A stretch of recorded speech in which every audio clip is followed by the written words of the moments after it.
Hello, everyone, and welcome to episode number 36 of Signals from the Deep, the official podcast of your Seattle Kraken. Piper Shaw here, as always, with my wonderful co-host, JT Brown. How we doing, JT? Doing fantastic. Happy to be here. Surviving the schedule so far? So far, so good. A couple of tired days, but overall, I'd say it's pretty good. A lot of hockey. Yeah, I'm a little under the weather. You may be able to tell from the sound of my voice.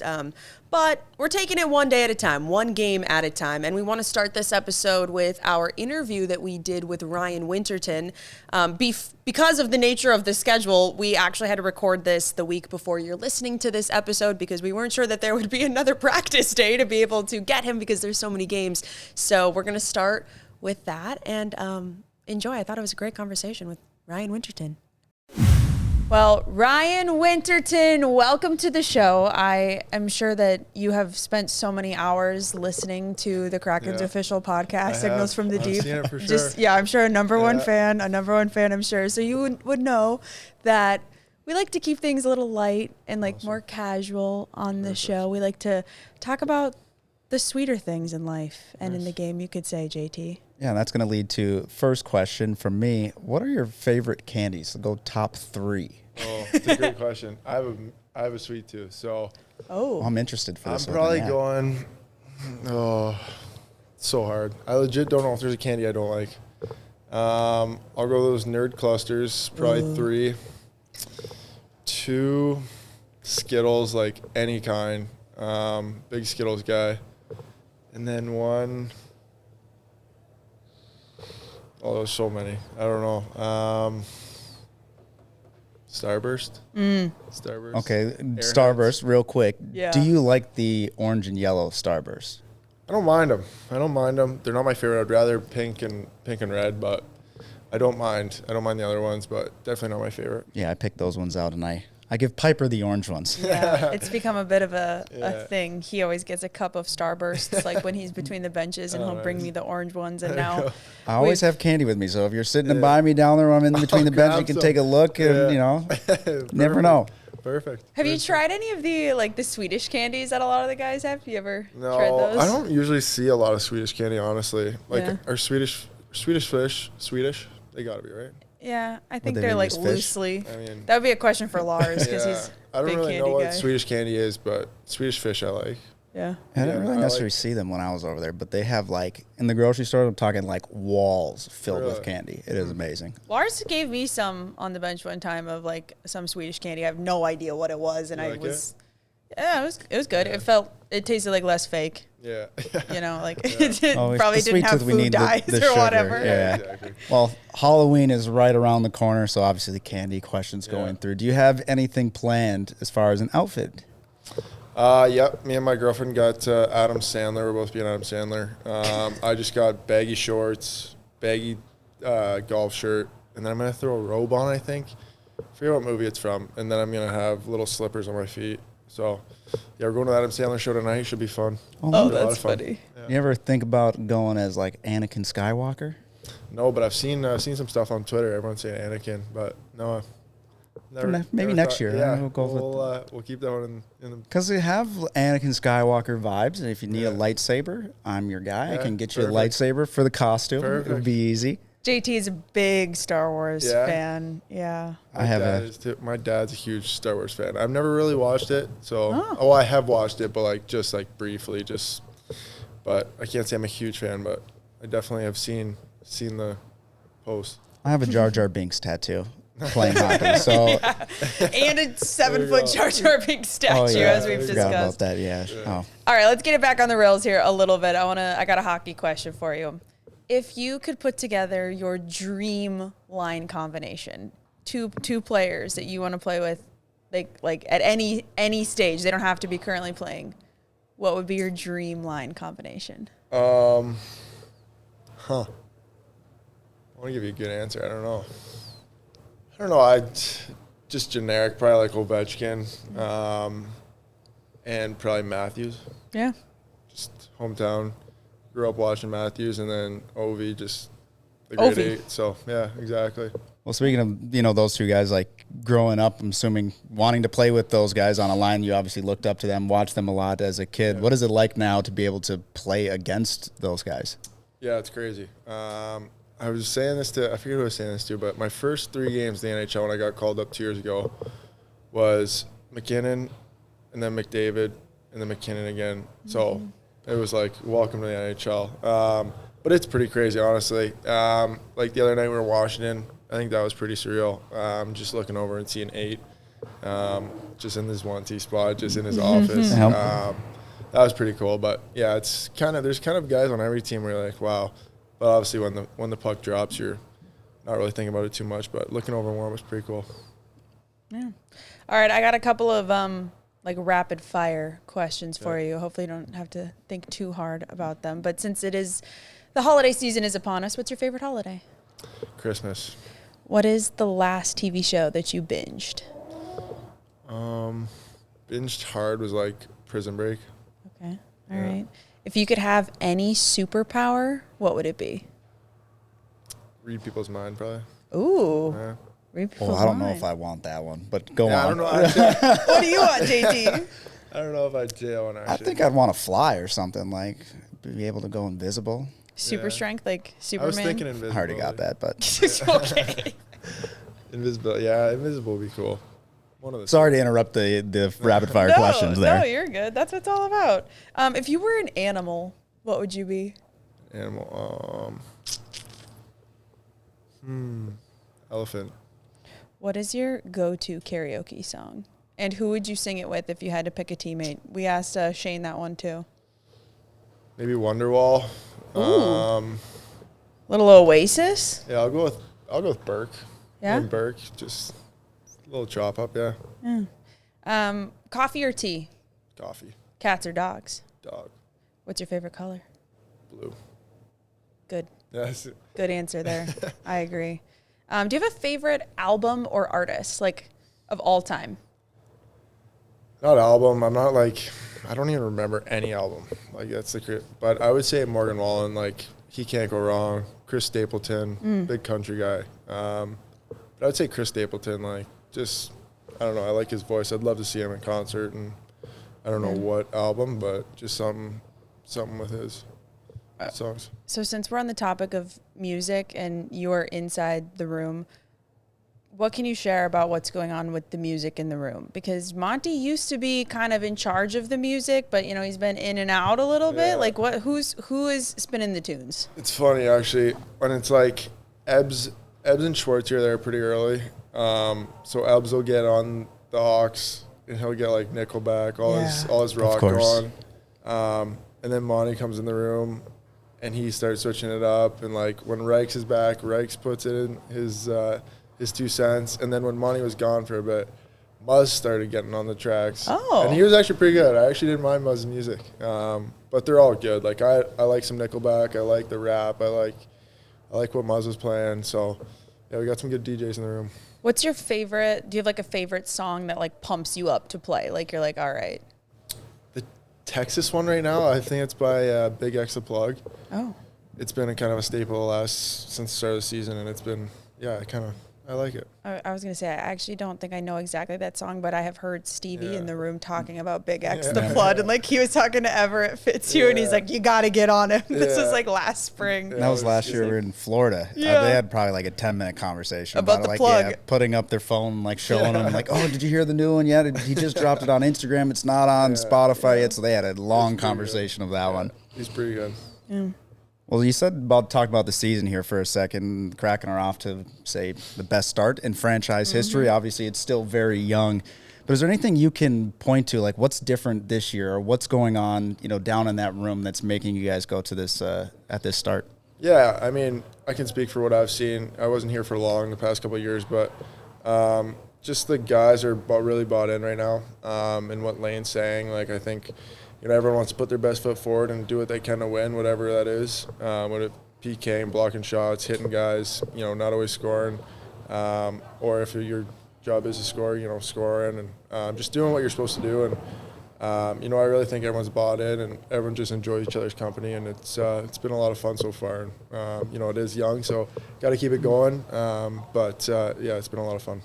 What's the kind of the opportunity meant to you to be able to be here at the start of the year and be a big part of the season that, you guys are having so far versus, coming in March and April for those games? Yeah, it's a lot more, I guess, comfortable. You kind of, when you get called up, you're obviously playing in the Valley, and you got different line mates, and then you come up and you're kind of thrown into, a faster game, new line mates, and just kind of a lot of new stuff. So I think just gaining chemistry with the guys and getting to know them a little bit better and feeling more comfortable in the room. And, I think that can go a long way. And, now I think, with Kartsy and Mizey, I think we're kind of finding our stride, which is nice. And, got a little bit of chemistry there. And, that's probably because we've been playing together for a little bit and, we're together a little bit in camp. So, it's been fun. And, looking forward to it. Have there been any leaders in the locker room or vets in the locker room that you felt like have kind of taken you under their wing at all? Yeah, I mean, Monty's always one who I think, makes an effort to do certain things and, make me feel comfortable. Stevie had me and Burke over for dinner the other night, and, obviously all the guys have been awesome, and, Ebb's been awesome, Schwartzy, just all the guys have been really welcoming and really nice to us young guys. What could you say is to be the biggest takeaway from getting those games, even at the end of the year, to kind of transition yourself to make the team out of camp this year? It's kind of the differences of going from the American League to the NHL. What did you learn in those first opportunities at the NHL level? Yeah, I think it was kind of a little eye-opening. I always thought I was ready, and, maybe I was ready, but, it's kind of, you go from the AHL, which is you can get by on just, pure skill and just, work ethic, and you'll get a bounce here, you get a bounce there, and maybe guys out of position, but when you get called up, kind of everyone's in position, where they are, and just made me want to work really hard this summer and just get quicker, faster, stronger. I know everyone says it, but you really do need to get quicker, faster, and stronger, and just start and read plays quicker, and just develop my game as a whole. And, I think I did a good job of that this summer, and, it felt pretty good so far. But obviously it's young, and, we need to continue for, the next season. So, yeah, well, what do you, speaking of your game, what do you think makes you so versatile when we've seen you in many different spots, different lines, moving up and down the lineup, and seem to have found the success with different line mates? But what can you speak to, or what part of your game are you working on so that, no matter where you are, whether you're playing with, a guy like Stevie, or you go down and play on the fourth line, you've gone all the way from second line all the way down fourth line, and it seems to fit. So what is different about your game that allows you to do that? I think just speed and, being disruptive on the forecheck. That's kind of been my thing for the past, 4 years, is just playing quick, getting on the forecheck, getting the puck back. And then, now as I kind of, feel a little bit more comfortable, just trying to make more plays. I think obviously the last 2 years and then this year, the first 5 games, I felt like, I was doing a lot, working really hard, but, I wasn't really making the next play. And I think that's something I can grow in and just continue to make plays and obviously get the puck back and then look maybe for carts in the nipple. And then, obviously a grade A shot. And there's just different sort of stuff that, I've kind of got to build. And, I think I've been doing a good job of it, but continue to build. And just, again, to answer your question, just playing fast and disrupting pucks on the forecheck, and now, learning, make plays and do my best to do that. Do you find it difficult when you're playing, one game with a certain line, or even, we've seen Lane in the middle of games make those switches to move a line, see if things can get, rolling in a different way? We saw it in the Montreal game as well. Things were just kind of moving around with different lines. Do you find that difficult, or does some of that chemistry, like you said, with guys who you have played with in the American League, does that just automatically click for you? Yeah, I think it's different. Obviously, you go up with a guy like Stevie and Schwartzy, and you want to create space for them. You don't want to be on top of them at all, and you want to just kind of create separation in the zone. Whereas maybe our fourth line, we want to get double quicks and be in there on each other, helping each other out, and then obviously grind them down in the O-zone. So it's a little different. It's a little tough at times, but you just got to kind of know. And, I'm starting to, I feel like get a little bit better with it. It's just, you know, when you're playing with different guys, it's a different game, and you got to kind of adjust your game to what they're doing, and you know, to lead you guys to be successful. All right, I got a couple of non-hockey questions. Are you? No, go ahead. Okay, I don't want to steal the vibe away, but Never. what is your comfort movie? Movie, You know, just like the movie you'll turn on like at any moment. You're like, I'm good with this. Wolf of Wall Street. Oh, Yeah, interesting. I don't know. I just good. every time I just need to laugh. I go to that boat scene and it's just hilarious every time. If you were not a professional hockey player, what else would you ever want to do, or what else could you ever even see yourself doing? I mean, I feel like everyone says it, but like some in golf, professional. I know it's corny, but I mean, it's so fun playing that game. I guess it probably wouldn't be if that was your job. Might change a little bit. Yeah, exactly. But you know, just playing for fun against your buddies. I mean, there's really nothing better. What's your handicap? I was gonna say, You know, as soon as golf gets mentioned, I'm like, I I'm saw all- your face. Yeah, I was a 3 this summer, and then That's probably like a 4 or 5 right now. I haven't played in like a month. So What's the best part of your golf game? I guess to be a 3, you got to be good everywhere, but yeah, I don't know, nothing really, nothing special. see that, yeah, nothing that's special, nothing's terrible. okay. So I just kind of get by. Who is the best golfer on the team? I haven't played with enough guys to like really know, but I've heard Stevie's really good. I've heard Ebbs is a sandbagger and he's really good at 4. I don't know. I think a lot of the guys are pretty good at. I think a lot of the guys are pretty good. I can't really answer that question, but in Coachella it'd be like Melonson's a 1. Like he's a scratch golfer. Oh yeah, he's really good. Jug I've heard is really good. And then me, Mo, and Ferk always have good matches. Like that's our group. We'll go out and we're all around the same, so we'll go out and grind against each other and you know, try and beat each other. A little easier down there to squeeze in a few extra rounds of golf. Obviously, you can play year-round here, but Not as I'm a fair comfortable. weather golfer, so that's my big thing. I'm Yeah, like, a little I different. love it, but like it's wet and rainy. Am I really trying to go outside right now and play golf? Like, no. Yeah. You're from Minnesota. Toughen up, my You gosh. don't golf in the winter in Minnesota No, either. of course So you don't. But I guess you're I want not a optimal, fisher. You're not going to be conditions. Yeah. That's how I like to play. Yeah, I agree. I got another question. What did you spend when you got your first check? What was the first thing you bought?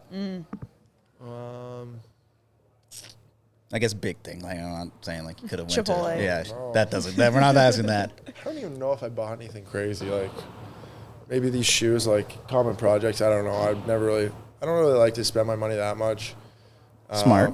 Yeah, but it sounds boring, but I legit don't know if I bought anything crazy. No Maybe new just car. No, don't even have a car right now. Maybe I'll get one this year, but maybe like a shopping spree or something. Like just went out and to Nordstrom or something and just went crazy, but nothing crazy. Vince told me in the inaugural season that he bought a car that he immediately regretted buying because his mom and his grandma like really were uncomfortable in it and like struggled to Really? get in and out of it, and so he quickly sold it to or like traded it in to get something that was more comfortable for his mom and grandma, which I was like, wow, that's actually really sweet. He's like, but it was the worst car ever. Then he went on about he's like, it was a terrible decision for other reasons too. Do you have a dream car? Which kind of goes. I was hoping, but obviously at that point, if you didn't buy one yet, like maybe you have a dream car. Probably a G-Wagon. I just think they look so good. I like the Mercedes. Like, I don't know what Monty's is, but his He's got sick. some nice cars. I think he's getting a new one. I think he got a new one yesterday or something. I'm trying to get him to sell me his car. Yeah. For a good deal. I'm sure you are. No, I don't know. Probably G-Wagon.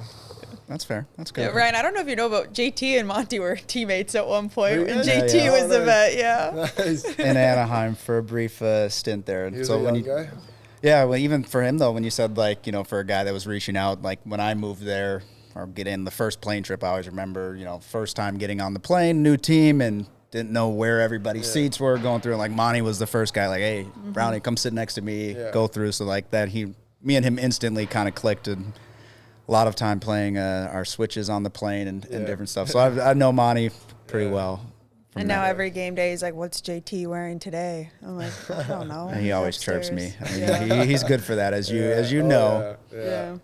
All right, you got anything else there? No, that was good. Yeah. Thanks for coming on. Yeah, And thank you guys. That was fun. Yeah, it's been great Nice and to light. see you just develop over thank the you. years and to have you here. So Thank you. best of luck. Thank you. Thank you guys. we'll have to get you on again, though. yeah, Yeah. absolutely. Let me know when.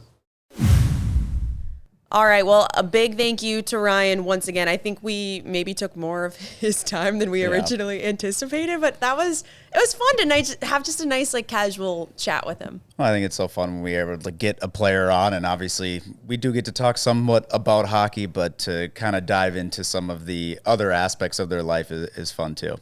Yeah, and so at the time that we recorded that was, I believe, the day before the Kraken's Halloween party. So when he said that him and his girlfriend were both going to be Adam Sandler for Halloween, I was like, oh, that's hilarious. What a great idea. Not realizing that the entire team was going to be Adam Sandler or Adam Sandler characters. But that looked like just the best time ever. They ended up getting to go to the Adam Sandler show at Climate Pledge Arena and then bring him and some of his friends into the locker room, which is so cool. Yeah, I thought seeing some of the reactions and as they were going through with Adam Sandler, obviously, get to meet somebody like that's obviously pretty awesome to go through, but then everyone is dressed up as something like him or, like you said, or one of the characters as well. Probably a pretty good surprise for him as well to walk into the locker room and see something like that. Yeah, and I was talking with Ty Cartier, and he said that like David Spade was with them, and he had a bunch of friends, and like Rob Schneider, and they were all just like riffing around, palling around in the locker room, and he was like, "Yeah, it was really crazy." Well, I think my favorite part was during one of the broadcasts when you were talking about how no one was the like original Happy Gilmore. Yeah. But the reason why, like, wasn't really thinking about it after looking at the picture. Like, wait, I didn't actually see that. But nobody wanted to put on a Bruins jersey to complete that. That for me was pretty funny as well. Like that's probably the most iconic one for me when I'm thinking for about hockey players. Yes, but then at the same time, I'm like, okay, Seattle Kraken, Boston Bruins. All right, I get it, but it didn't really register until you had done that reporting during the game, and I thought that was pretty funny as well. Yeah, that's why I initially had to go. I was like, I gotta ask somebody about this because. What is like, so you guys are all Adam Sandler characters and you're all professional hockey players and not one of you was Happy Gilmore? Like what? And then, yeah, so I think he said, and I don't quote me on this because I can't completely remember, but I think he said Josh Mahura was Happy Gilmore from Happy Gilmore 2. Or it might have been Riker. I can't remember. If you look at the photo will tell. But he said one person was from Happy Gilmore 2. And then I asked him and Shane Wright, I was like, do you guys have a favorite Adam Sandler movie? And they were like, well, Happy Gilmore. I'm like, so it makes it even funnier that they were all like, we absolutely are not, we're not doing that. I'm trying to think what my favorite one would be. I mean, Happy Gilmore definitely has to be up there. Big Daddy. Okay. Isn't that one? Isn't that, it is, but I haven't seen that one. I would say, but I'd probably instantly go to Happy Gilmore as my favorite one. I would agree. I liked Mr. Deeds when I was a kid. Oh, I forgot about that. That is another good one. Billy Madison. Yeah, that's what Ty was. There was a lot of Billy Madisons in the locker room. Yeah, I would definitely. I think those are my top 3. Lots of 51st Dates people as well. Jared McCann with Scuba Steve, which our producer Ryan Jaber thought was incredible. I'm trying to figure out what Philip Grubauer was, though. I don't know which character that was, but it was like a lizard suit almost or something. I don't know what movie. The chameleon one, yeah. Yeah. I must not know that movie, which is like... Somebody will Yes, let us know. Inform us. Let us know in the comments if you know about all these Adam Sandler characters. But anyway, that made me want to ask you, JT, because I think a lot of people online, they love to see what the NHL players are doing with their Halloween costumes and their Halloween parties every year.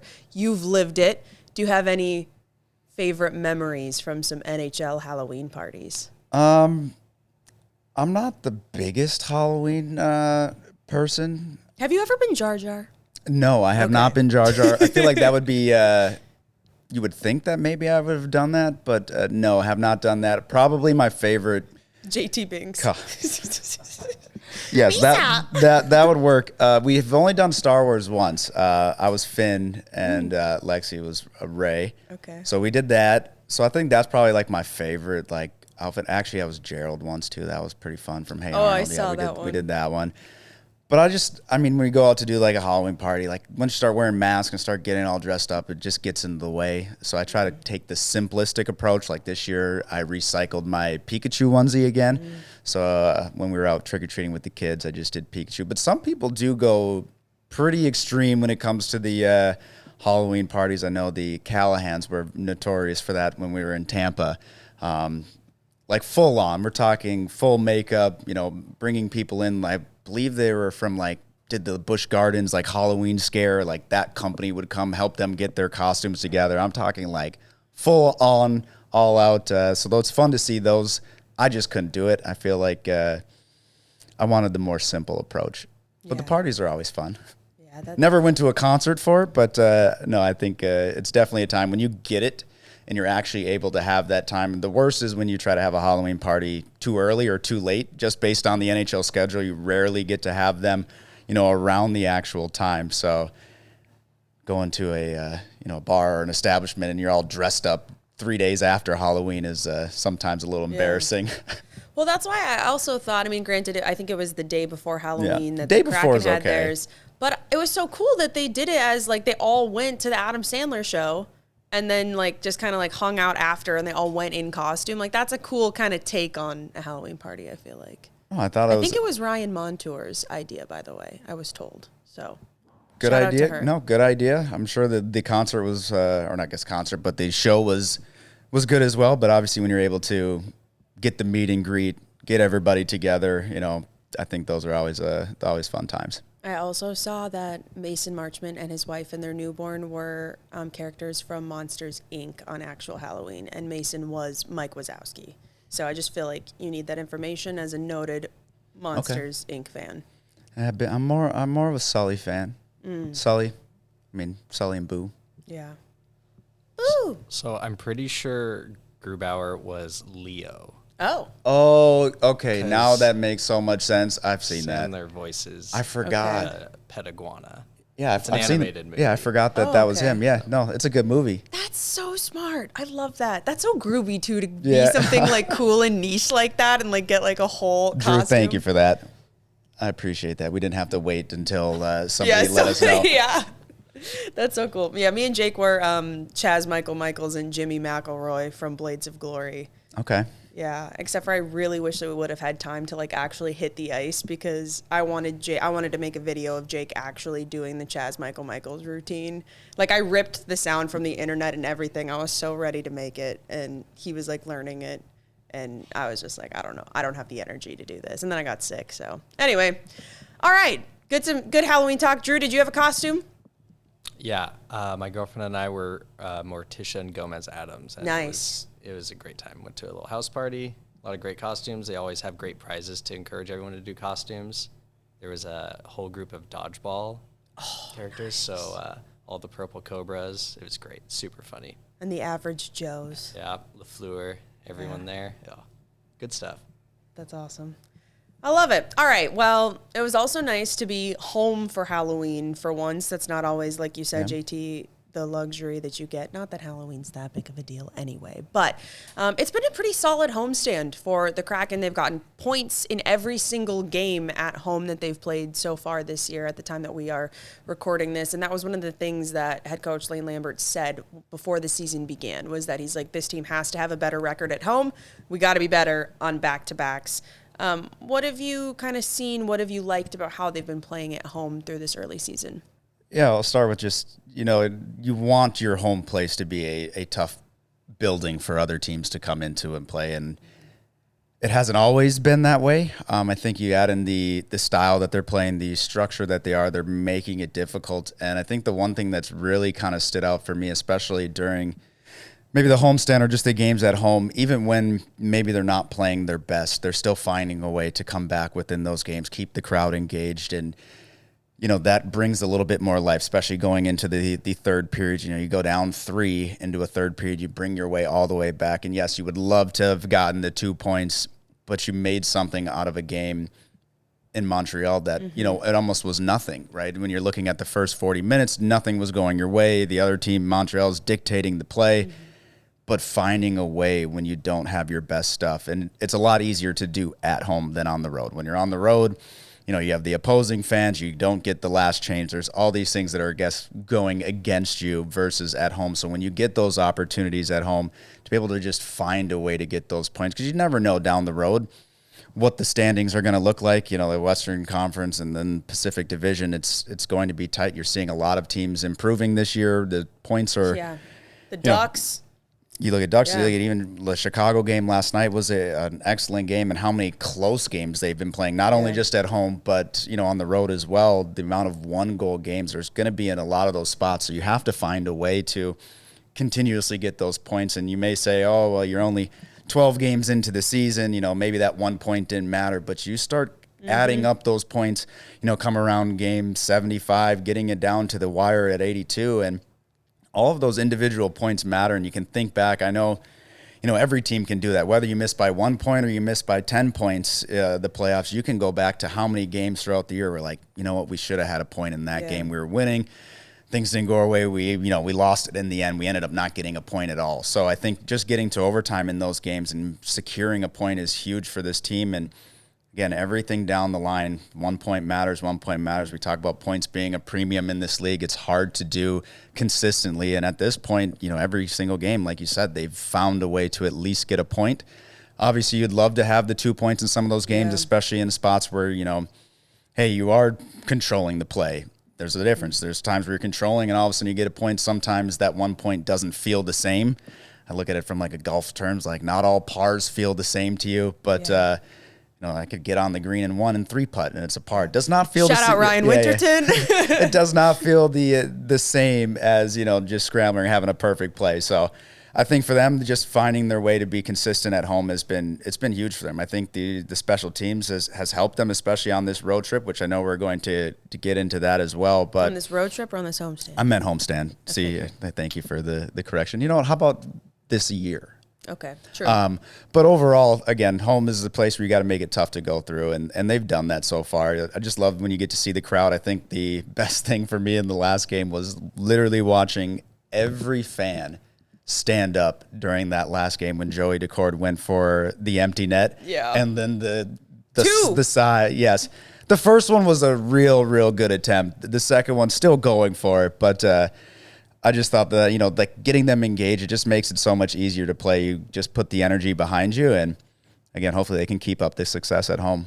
Yeah, I want to go back to, you talked about the Montreal game, being able to battle back in that game. I feel like we have to talk about Brandon Montour, also the homestand that he has had. But he put the team on his back in that game against Montreal. And I think, just from obviously being a teammate of his and then now watching how he plays, you can kind of tell when he turns the switch on, he's just going to go take over a game. I think in that Montreal game, you look at the third, there just wasn't a lot of offensive production, and you see him start jumping up into the play a little bit more or pinching down on plays. And I won't say it's being reckless either or going over the top with it, but more aggressive. He can interject some life into the team when things aren't going the way, even from the defensive side. And, obviously he's not, from my side too, he's not just negating his defensive abilities as well or having to just push those off to the side to only think about offense. And back to the Montreal game, I mean, he has points in all three, or points on all three of the goals. 2 of the goals came from, his stick himself. So to be able to jump up into the play, he's got a great shot. He has those offensive abilities. And when you watch somebody able to do that, it's definitely fun to watch, not only just knowing him, but, just as a fan of the team, to be able to see how he plays and how much he can bring to the lineup every single night.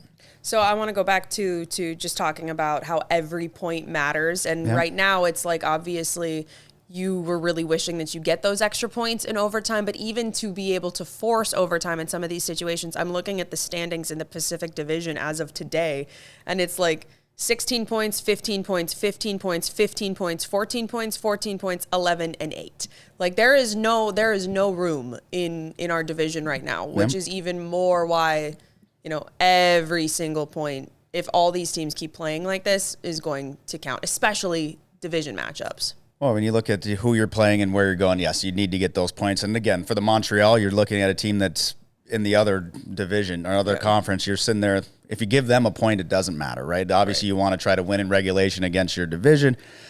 But at the end of the day, taking that point is huge. It is very tight. And now, obviously, as the season goes on, is it going to stay that tight? We don't know, Yeah. but it has the possibility to, right? You look at the schedule, you look at really it's who can stay healthy. And for the first part of the season, the Kraken still aren't 100% healthy. So to be able to do what they have done, the best start in the franchise's history, when you look at that first month, and to be able to do that now, you think about, all right, well, when guys start getting healthy, start getting everybody back into the lineup, what could happen? You look at that and you have to be optimistic about where this team is going to go. And speaking of getting healthier, Capo Kakko back in the lineup. We've only seen him in a couple of games, but great to have him back. What have you thought about what you've seen from him so far? I thought he's looked good. Even just watching, through practice as he made his way back to being in the lineup, a couple practices before he actually, got back into the lineup, you're looking at him like, all right, he's looking pretty good. His shot's going well. Is it going to be hard to find his timing? And, when we're watching him out there in the games, he looks good. I think from a time on ice perspective, down a little bit comparative to, what we had seen last year and where he's at. But I think that's also, that's part of the plan, right? You're not trying to just throw him out. He hasn't played since, what was the third preseason game. So just that time off, kind of easing him back in to different situations. So I think he's around 15 minutes a night. Probably going to be closer to that 18, 19 minutes. Once, last year he's getting up on the top line, getting out on the first power play and all of those type of things. So, but what I've seen, he looks good. He doesn't look like he's really missed a step. And so, I only see that the time on ice, the difference that he's going to make throughout the games only going up and up. And he's such a unique player for this team too, so it's great to have that back as well, just a little more versatility in the forward group. 100%. And even just some of the games, like you think, a guy coming back from injury, you never know, are they going to be tentative coming back? Are they going to want to, throw that check, take a check the same way, get in front of a block shot? And there's been no hesitation. He came back and he's playing, how we expected him to play, from the start of the season. Unfortunately, did have to miss the first 10 games due to injury, but you look at him in the corners, he's still strong. He's using his big frame to be able to shield pucks is what really made him successful last year, getting to the net front. And he had a couple of opportunities, hasn't got that first point yet of the season, but the way that he plays, it's going to come. You're not worried about that. For me, it was just watching how he was playing in those, those first couple games. And, for me, for missing that much time, not being able to be in those games, he's done a very good job in the first two games. And it looks like Riker Evans should be back quite soon as well. But the defense core really has been, no worse for wear without him, which has been great too. Yeah, and you got to give credit to Josh Mahura, who's stepped up in a big way, and he's he's a guy that the team can count on night in and night out. And obviously, again, same. You never want to see a player get injured, but it creates a new opportunity, and that was an opportunity that Josh has taken full advantage of, right? And being in the lineup every single game throughout the season, physical play.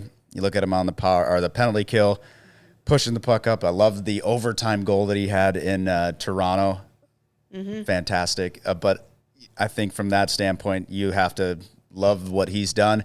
But at the same time, you're wishing for Riker to get healthy. And how does that work when he does come back? That's up for the coaching staff. That's not for us. It's above my head. Yeah. But at the end of the day, like you said, the defensive core has been playing well. They've been playing well in front of the goaltenders in front of them, making sure that they allow the goalies to do their job and to be able to do it to the best of their ability. So you have to like where this team's going. I said it earlier. Once you get everybody healthy, you're starting to look at, okay, well, this is what they've done with this many players out of the lineup. Well, what can they do when everybody comes back? Well, and on a somewhat similar note to the fourth line, I mean, we've seen so many different guys in different spots on the fourth line so far, but they have been excellent no matter who has been there. And I think a lot of that is just it's accepting your role and knowing what your job is every single time you step on the ice. And that's something that's kind of simple, but as a player who played on the fourth line, it makes going into the games that much easier when your job is to go out there. They're going to be hard on the forecheck. They're going to bring the energy. They're going to make sure they're blocking shots. And I think that you would be like, oh, that should be known. But at the same time, once everybody accepts that role, or it's told, and yes, the buy-in aspect of it, you're starting to see that on a game-to-game basis, whoever is on there, because we have seen so far this year that Lane is not afraid to shuffle the John lines. Hayden, Ryan Winterton, Ben Myers, Berkeley Catton. Ty Cartier is like the only one that has been like he's holding it down. Not only from game to game, but from period to period, shift to shift, he will change those lines. And whoever has been there has had that same mentality. And over the course of the first 12 games, you could argue that they've been, who's ever on there, sometimes the best line within the game. And it doesn't always mean that they're going to get points or that they're going to be on the score sheet, but they're changing the game with forechecking pressure, making momentum, sure, pushing the pace, when things aren't going the right way. Sometimes it just takes one shift from that fourth line to kind of re-energize the team, and they've done that time and time again. Yeah. It'd be great. Obviously, you do get rewarded. We got to see the great play where everyone touched the puck, whether it was Ben Myers on the wall, over to Winterton. Winterton passes it to Cartier. He ends up scoring the goal. So a complete fourth-line goal. So it's awesome when they get rewarded for those little things that they do every single game. But, no, they've been fantastic. And I loved for the first time, I think, ever, when John called that goal, he said, a Cartier. Yeah, he did. He Yes, did. He did say I was that. like, wow, he went for it. I loved that. Speaking of some conversation on the broadcast, when we played Chicago the other night, Eddie had a lot to say about breezers. Yep. And I was just sitting in my little tower in the Space Needle Lounge because I was hosting that night, wanting to scream and be like, yes, only Minnesotans call them that. We know that. Because when I was growing up, that's what they were called. I didn't even know that they were also called hockey pants until I moved to Wisconsin. I guess the one thing for me, I get it, the hockey pants, but at the same time, I don't. And a lot of the times people don't put the hockey first, so they just say pants. And I'm like, well, they're shorts. They'd be shorts then. So now I have no idea why we call them breezers. I genuinely don't know. We just have a name for them. I've just always called them breezers. I'm Googling it. But at the same time, like I said on the broadcast, I was like, Edzo, you're wearing pants right now. Do they go to your ankles or are they up by your knees? Because hockey pants stop right before your knees, which is what shorts do, not what pants. Pants go down to your ankles. So the logic in my brain doesn't make sense to call them pants. Now, I do understand that they used to wear the Cooperalls that, look like pants way back in the day, as Edzo would say, but we're not way back in the day, so we can change it. I'm going for a vote. Remember all those things about changing hockey rules? I'm going to change hockey terms that we no longer call pants, that we call them breezers or shorts. I was going to say, so I Googled it, and it's not really, there's not a concrete answer of why Minnesotans call hockey pants breezers, but one of the theories is because once they were no longer the full Cooperalls, they were shorts, and so they called them breezers because you got more airflow, I guess. That's one theory. That's one theory. But it also says that other Canadian provinces like Manitoba and Saskatchewan sometimes call them breezers too. So just let it be known. I was talking about this actually last night with my husband and Allison, and I was like, it's almost like when the whole shinny with an N hockey thing happened with Allison, how a lot of people call shinny pondy, or people will call it pondy shinny. And so when I was growing up in Minnesota, we called knee hockey or mini sticks shinny. That's what shinny was to us. But we called what other people would call shinny pondy. I think it's all just colloquial terms. But anyway. No, I get it. The only other thing is that we have had this conversation. We have, I know. On multiple occasions, so this is not news. We're wasting our breath. But I don't think we'll ever be able to convince Edzo that they are breezers. And that, that's okay. It is. It is. I did say to you though when we were off mic, which I thought was funny, so I'm gonna make the joke again. If a dog wore breezers, how would he wear them? If you haven't listened to our episode with the dog pants, you need to go back to Signals from the Deep and go check that one out. That's a great question. But then at the same time, I almost feel like the purpose of breezers or pants is the padding for your legs. Mm-hmm. So it would have to go the long way so that they can protect the dog's legs. Yeah, but Otherwise, the dog can't hold a stick, so it's just. But I'm just thinking of functionality and like the stick in its mouth. Oh, true, Drew. That's a good point. Was that Airbud? Didn't Hey, they're casting they do a for hockey Airbud. one? Did they do a hockey one with Airbud? Air hockey, bud. I don't know. I know there's a soccer one, the basketball one. All right, we're pitching a new movie idea if it's not out. But no, that's just what I'm thinking. I don't know. We don't need to dive too deep into the dog pants again. Let us know your later. thoughts, listeners. Let us know. We know that we bring really hard-hitting Kraken hockey content your way on Signals from the Deep, so please chime in. We value your thoughts on these topics. I got one more topic for you, JT. Okay. We did some broadcast musical chairs for the first time ever in the history of the Kraken Hockey Network. I mean, we've had Fitz fill in before on play-by-play, but not where you and I and others have had to also switch around our roles. So for the game against Chicago, I hosted the pregame show, intermissions, and postgame show, which meant that I was not available to do the pregame bench interview. Yeah. And you know who was between the benches? Me. Yeah. I had to do it. I know. Well, I have to say thank you, and thank you to Allison as well, because what I did was made sure that my questions first were okay. Yep. And the questions were okay, but they did need some tweaking. So I appreciated your help. Obviously, not something to do every single day as far as like the interview questions. So it's just on the bench in particular. Like as you found out, it's so loud. It's very chaotic. You don't want to be, and also in general, like a good rule for reporters is your question should be 6 seconds or less. That is what I was always taught. 6 seconds or less. It is not your job to be the expert and tell them what you know. So, but on the bench in particular, I'm like, you can't do too much context. I think yeah, for my questions, we took out about 10 words on each of them. And I was like, oh, well, I was just thinking like, oh, how would I ask him this question if we was sitting here on the podcast today? Thank you for allowing to do that. But then also it was a little nervous, go up there. Like you said, it's on the bench. You're sitting there and like they're getting ready for the game, but you can't hear them very well and making sure that they can hear you.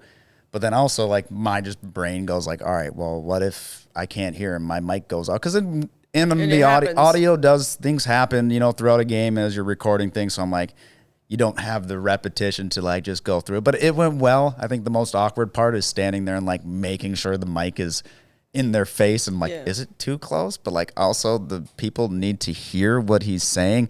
And these microphones definitely pick it up better when it's directly in front of their face. So I'm just glad that Diarra was able to tell him that it was me doing the interview, because obviously thinking like, oh, all right, we're going to do the pregame interview today, and I'm just standing there and he has no idea. So thankfully he had an idea. It was Stevie, by the way. Yes, I probably should have mentioned that, but Stevie did good.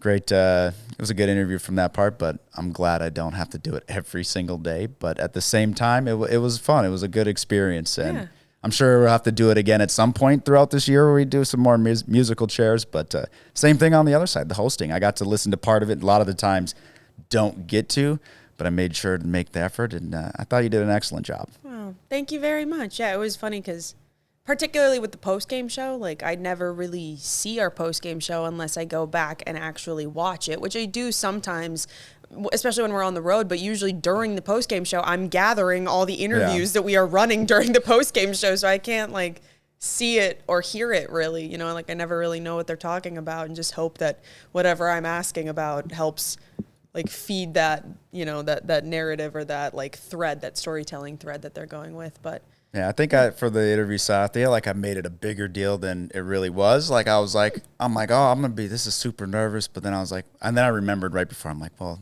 thankfully it's just Stevie. It's just, Stevie's a good interview, but at the same time, like it's much easier to have my questions prepared and just ask him the 3 questions than to have to like go back and forth with it, I guess, in that sense. So I feel like it was okay. I got a lot to learn, so I'm going to keep asking you questions for the next time I have to do it. Yeah, no, you did a great job.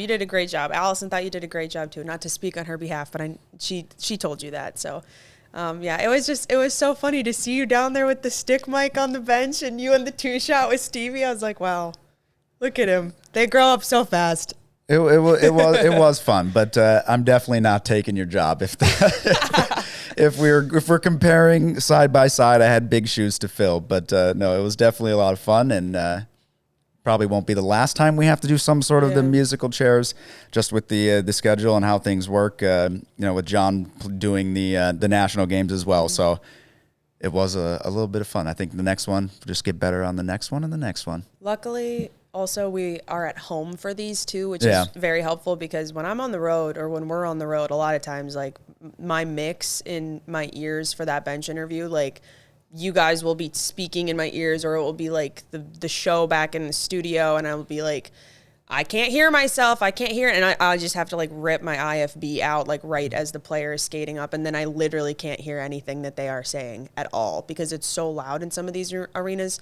Ours isn't that bad when we're on the bench. Like, if for whatever reason there is like an issue, usually I can just still hear them like at a regular speaking volume. But the number of interviews that I have done, bench interviews on the road, where I have no idea what they just said. Like, and I'm like, I couldn't follow up if they said something, because I don't know. And I'm just watching their mouth, like, when are they done talking, so I can ask the next question. And when you can't hear yourself, when it's super loud too, then sometimes I'll hear it back and I sound so shrill, because you can't sense where your volume is, But Well, I feel like I had some of the like simplest questions. Like, I got out to the bench, and thank you for the tips as well, because I'm sitting there, you're like, make sure you get out of the shot, like, don't be in it. But I'm like, do I look at the camera? Do I look at Stevie, what I'm doing? Like, because when we're on the broadcast upstairs and John and I are talking, like, sometimes I'm looking at John, sometimes we're talking into the actual camera and trying to figure that side of it out. But it was a new experience. I feel like the only other, I think I did an interview with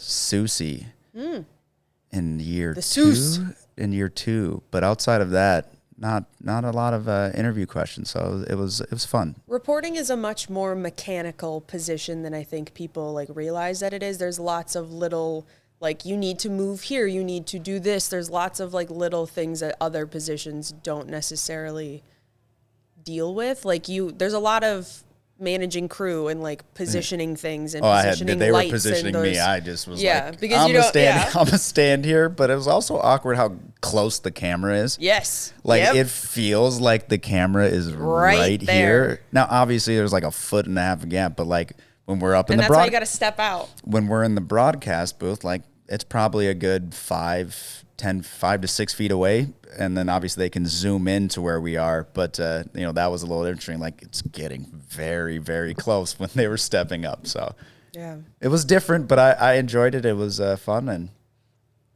overall, I'd say it was like a success. I was going to give it a number, but I don't want to give it a number. I'll say it was a success. Well, and Edzo got to do the intermission interviews, which is he his loves favorite. to do that too. Yes. Yeah. So it worked out well. Did the players have trouble hearing you ever when you're out on the bench? Honestly, the only place that it's usually a problem is Vegas. Every time we go in Vegas, like, I remember last spring we had Jaden Schwartz, and he was like, sorry, what? What? Because it's so loud. And we've had, I think maybe there's been a time where the music or like the audio was so, I think it was in Vegas. In fact, it might have been that Jaden interview. I don't know, but it was so loud that we were like, do we even want to put this on the broadcast? Because it was just so much. It's just, it can be a challenge. Especially on the road, there are different crews. We've got a big show too. A lot of our road crews are like, holy crap, you guys have so many cameras, you have so much talent, you have so many channels to deal with that sometimes it's too much. I want to say there's probably about 5 rinks where, like, if you watch our part of the pregame show, like where we have our normal headset on with the mic and not holding the stick mics. So if we're on headset, that is a rink where it's very loud. I believe LA is one of them too. That is a very loud rink. So versus having the in-ears and then the, holding on to a microphone. So if we have our actual headsets on, those are usually the rinks where it's loud. Because again, even there's times where, again, you're doing the interview, but you're sitting right next to somebody, John, and I can't hear him. Yeah. And I'm just looking at his mouth, watching for when he stops talking. And I'm like, all right, now it's my time to go. Thankfully, we've gone over what the topics we're supposed to say. But you never know, though. There's times where you improvise and things happen. You just, I'm like, hopefully I get this right. Hopefully I didn't need to follow up on that because I got no idea what you said. It does happen from time to time. But again, that's where, planning preparation, we know that there's certain rinks where you can't hear. So Now for Piper, you don't have the option. That's where you're pulling out an ear from your in-ears and Sometimes trying I'm like, to hear. are we going to get this fixed? We have 45 seconds. So I'm like, are we going to get this fixed? Sometimes, though, the players forget about the interview, and then we buy a little time to hopefully get it to work. But otherwise, if you see my earphones sitting on my shoulders, or like I just like rip it out, and then So now we're giving a little bit of the technical side, so that you can see it's like, oh, okay, all right, they're in a loud building because JT and John and Edzo, they all have their mics on or their headset on, and then Piper's got one ear out. Yeah, that's definitely a loud rink. Yeah. And now that can be for just music too, not necessarily obviously fans during the warm-up. Oh, like, yeah, they it's just crank usually the music. The music's super loud, and you just cannot hear. Yeah. That Vegas, it's so loud. I'm like, it like hurts my ears. Like I go back out to the hallway and I'm like, my ears are ringing. It's not enjoyable for me, but whatever. The loud music. I'm like, okay. I feel like everything in Vegas is over the top. So 100% it is. But I'm like, at what point is it painful? You know? Okay. I'm an old person, so. All right. Any other thoughts? I wouldn't say you're an old person, but other than that, no.